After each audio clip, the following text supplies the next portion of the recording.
Nah, anak-anakku sekalian, dalam suatu hadis Rasulullah sallallahu alaihi wasallam bersabda, ada 4 golongan orang yang dirindukan oleh surga. Mau masuk surga enggak? Mau masuk surga enggak? Yang cewek mau masuk surga enggak? Yang cowok? Nah, syaratnya kalau masuk surga selain amal ibadah mati dulu. Ada yang mau duluan masuk surga? Lah enggak, gimana sih? Suruh masuk surga mau. Siapa yang mau duluan masuk surga? Enggak. Kenapa? Mati duluan. Maka dianya akan menikmati surga terlebih dahulu. Nah, inilah kita. Takut dengan kematian kan? Ya. Takut dengan kematian. Padahal kalau kita sudah persiapkan amal ibadah kita, surga itu, kematian itu menjadi indah. Nah, hadis Rasulullah itu berbunyi begini, al jannatu mustaqatun ila arba'ina farid. Nah, ini saya bertanya nanti apa yang saya sampaikan. Di belajar di kelas pun Bapak begini nih. Apa yang Bapak jelaskan, apa yang Bapak terangkan. Siswa yang bercanda misalnya ngobrol, saya tanya dia. Kalau nggak bisa, saya suruh ke depan. Atau berdiri. Nah, kamu juga begitu. Kalau kamu ngobrol, saya tanya nanti. Makanya perhatikan, karena kamu lagi diberikan ilmu supaya kita bisa termasuk orang yang dimasukkan oleh Allah ke dalam surga, dirindukan oleh surga. Selama ini kan kita rindu kepada surga. Doa kita, ya Allah, masukkanlah aku ke dalam surga. Itu doa kita. Tapi ini enggak, surga malah mohon pada Allah, ya Allah, orang yang ini ya Allah, masukkanlah dia ke dalam surga ya Allah. Maka Rasulullah menyampaikan ini kepada kita, ada 4 golongan orang yang dirindukan oleh surga itu. Apa yang pertama?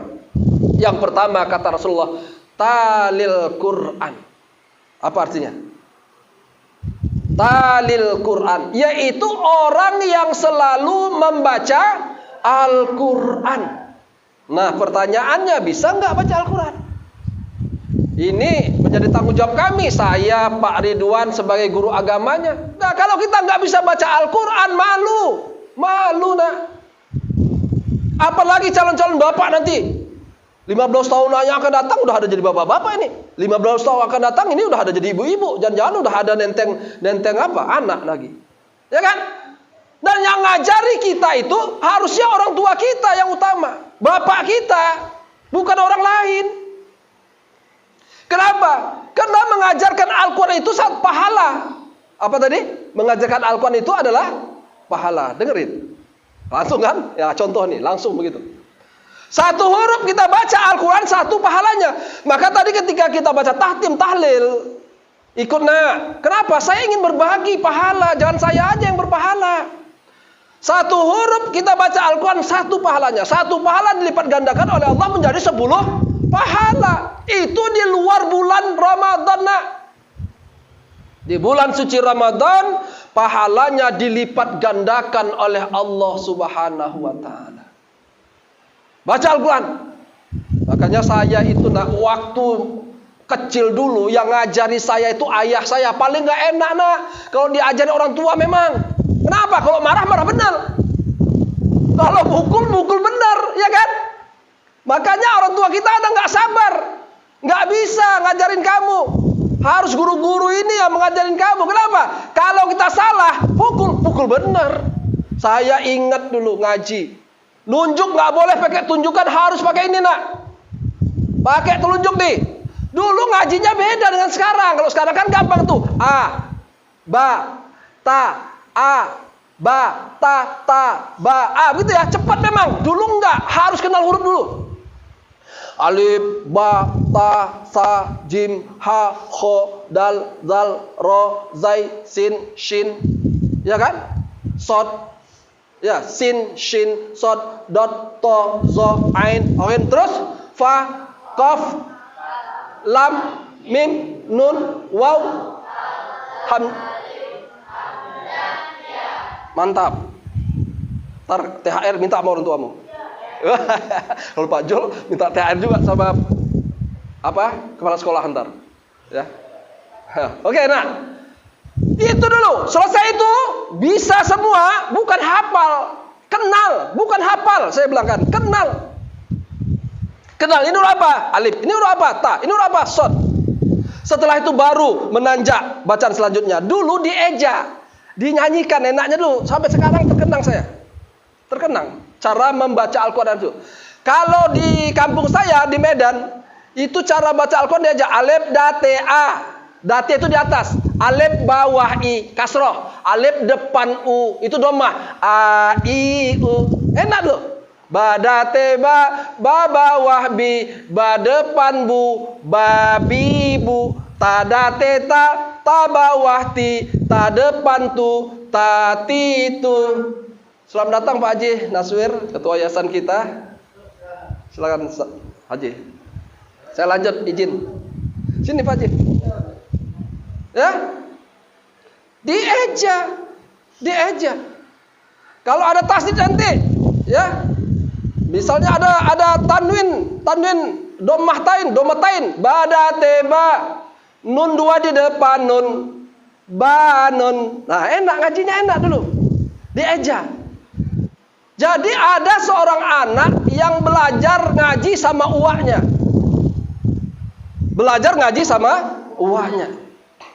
Anak dulu nak santun-santun, adabnya tinggi. Nggak berani anak-anak dulu itu menyebut nama orang yang lebih tua dengan namanya. Nggak berani, adabnya tinggi. Akhlaknya tinggi. Nah ketika dia ngaji sama uaknya namanya Banun. Banun. Ngaji nih sama uaknya. Ayo baca.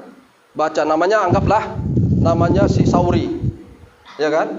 Contoh yang baik aja dulu ngaji. Ayo Sauri, kata uaknya si Banun tadi. Baca alif date a, alif bawah i, alif depan u, a i u, ta date ta bawah ti, ta depan tu, ta ti tu. Ketika baca satu lagi, naik tingkat selanjutnya, badate ba, nun dua di depan nun. Harusnya bacaannya apa? Banun. Dibacanya enggak Banun. Dibacanya apa? Badate ba, nun dua di depan nun, uwa. Uwaknya enggak ngeh nih, enggak sadar. Marah dia. Kok uwa sih? Badate ba, nun di depan nun, kok uwa? Ayo baca yang benar. Kalau kamu salah ini, dulu main gebuk-gebuk benar nak, rotan. Makanya anak dulu patuh-patuh, taat, hormat sama gurunya. Kalau anak sekarang gurunya ada Pak Jojo, lari. Ya kan? Ketakutan. Enggak, disalamin, datengin nak, biar berkah ilmunya. Walaupun kamu dimarahi, marah sayang itu. Kata uaknya, ini rotan nih. Kalau kamu baca uak pukul nanti. Baca. Alif date a, alif bawah i, alif depan u, a i u, ba date ba bawah bi, ba depan bu, ba bi bu, ba date ba nun dua di depan nun. Dia bilang apa? Uwa lagi, enggak berani juga. Ya. Akhirnya uaknya gebrak meja. Prak. Sekali lagi kamu bilang uak pukul benar. Baca. Udah uaknya udah merah di mukanya. Akhirnya apa? Dia baca, dia lihat mana pintu rumahnya. Dia baca. Alif date a, udah mulai kencang suaranya. Udah marah dia. Alif date a, alif bawah i, alif depan u, a i u, ba date ba bawah bi, ba depan bu, ba bi bu, ba date ba. Uaknya di depan dia nih. Ba date ba, nun dua depan nun digininya. Banun, lari dia. Digininya uaknya, Banun, lari lompat, besoknya nggak ngaji lagi. Begini uaknya, Banun, lari dia, nggak ngaji lagi dia. Besoknya uaknya nunggu mana si Sauri nggak datang ngaji, ya, nggak datang ngaji. Besoknya hari kedua enggak, hari ketiga enggak, hari keempatnya datanglah dia ke rumah adiknya, karena ini ponakannya. Dia tanya sama adiknya, San, mana si Sauri? Kok nggak ngaji? Oh iya bang, saya lupa ngasih tahu abang. Dulu belum ada telepon, saya lupa. Gini bang ceritanya, kenapa dia nggak ngaji? Kan ada waktu itu katanya dia cerita sama saya, ketika baca Banon, dia bilang uak. Oh iya benar, saya marah tuh sama dia, hampir saya gebuk dia lari.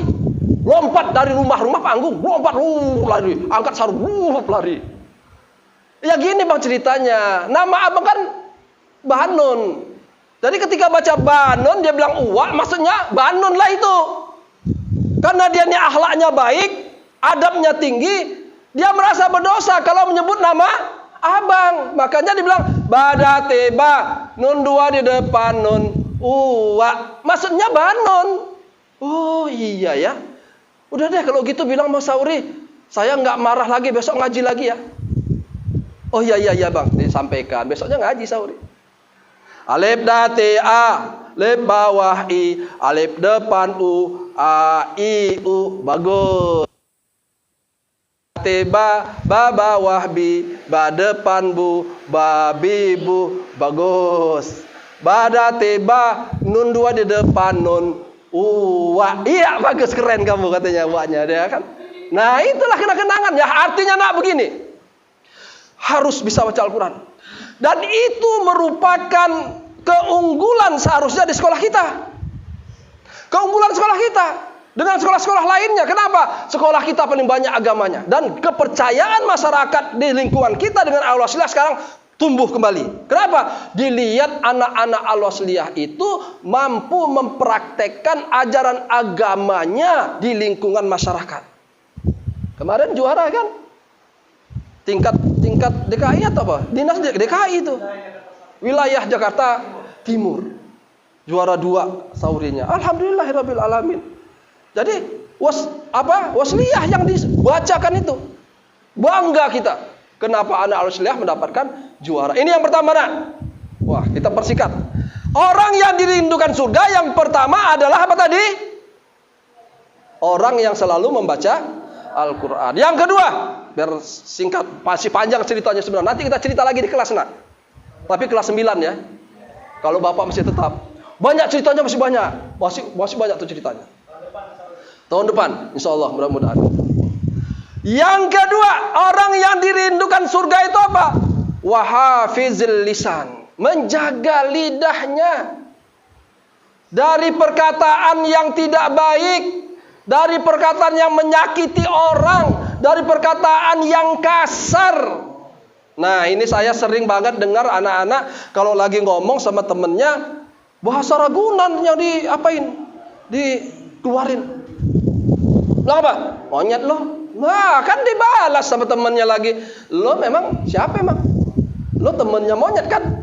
Nah kalau kamu bilang dia monyet, berarti apa? Kan temannya. Kamu itu temennya monyet. Makanya jangan ucapkan kata yang baik. Apalagi, nih saya tekankan, apalagi kepada gurumu, apalagi kepada orang tuamu nak.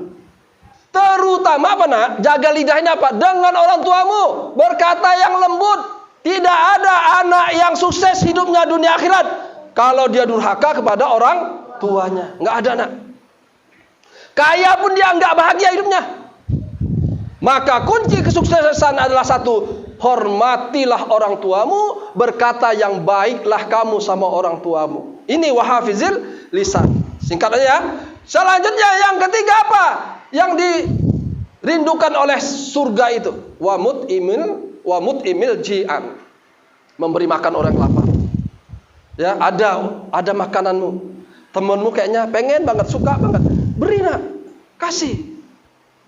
Ya. Kenapa? Makan itu enaknya sampai di sini doang, tenggorokan sampai sini udah gak enak lagi tuh. Besok keluar gak ada yang mau. Seharga semahal apapun itu makanan yang kamu beli itu, besoknya gak ada yang mau itu, gak ada yang mau. Oleh sebab itu, makanan yang ada kita berbagi kepada yang lainnya. Berbagi kepada yang lain, kepada orang miskin, kepada orang yang kurang mampu, atau kepada tetangga walaupun dia mampu, berbagi makanan kita.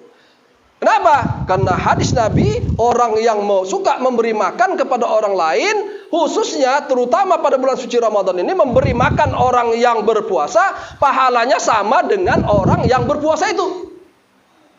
Jadi kamu beri minum orang yang berbuka puasa, diteguknya minumanmu, pahalanya sama dengan orang berpuasa itu tanpa mengurangi pahala orang yang berpuasa.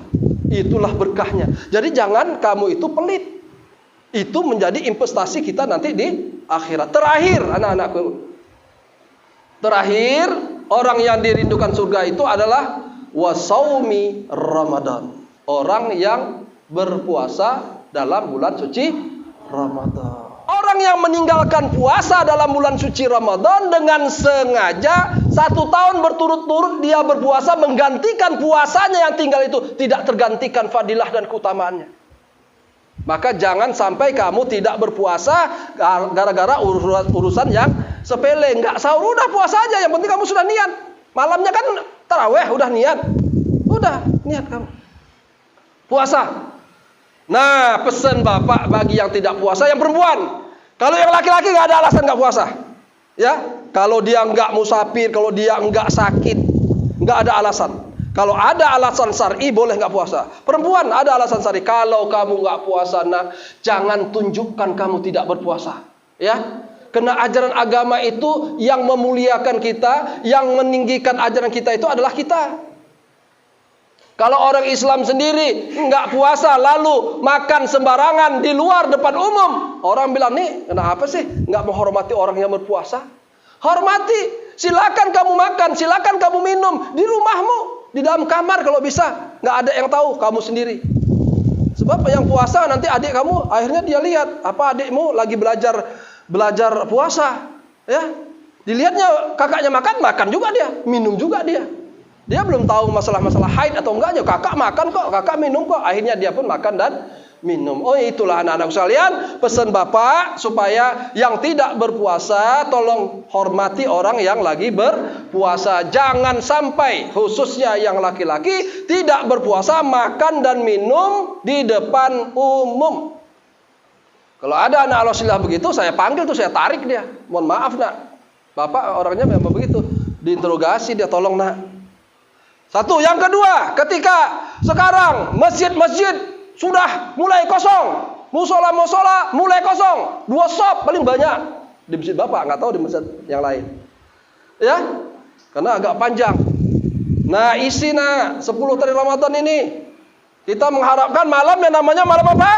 Lailatul Qadar, yang andai kata kita beribadah dalamnya sama dengan 1000 bulan. 1000 bulan itu sama dengan 83 tahun lebih. Ya, sejarah Lailatul Qadar itu nggak sempat Bapak sampaikan pada hari ini. Ya, puasa dengan baik. Yang ketiga, jangan main-main petasan. Ganggu orang itu dapat mengurangi pahala puasamu. Kalau udah memang kecanduan main petasan, silakan kamu main petasan. Di mana main petasannya? Dalam kamarmu. Kota dalam kamar aja. Hancur tuh kamar, kasur-kasurnya. Ya. Nah, ini dia. Orang yang dirindukan surga. Ada berapa golongan nak? Yang cewek dulu. Ada berapa golongan? 4. Demikian saja ya tausiah Bapak pada hari ini. Nanti kalau mau lebih ramenya kita di kelas enak ya, karena terbatas. Bapak nggak bisa cerita banyak. Bapak banyak ceritanya. Mau cerita kisah-kisah tadi, cerita-cerita ya. Tapi karena terbatas waktunya, nggak mungkin kita bercerita pada kesempatan kali ini. Nanti ada kesempatan lain kita akan sambung cerita kita. Demikian saja yang dapat Bapak sampaikan. Wabillahi taufiq.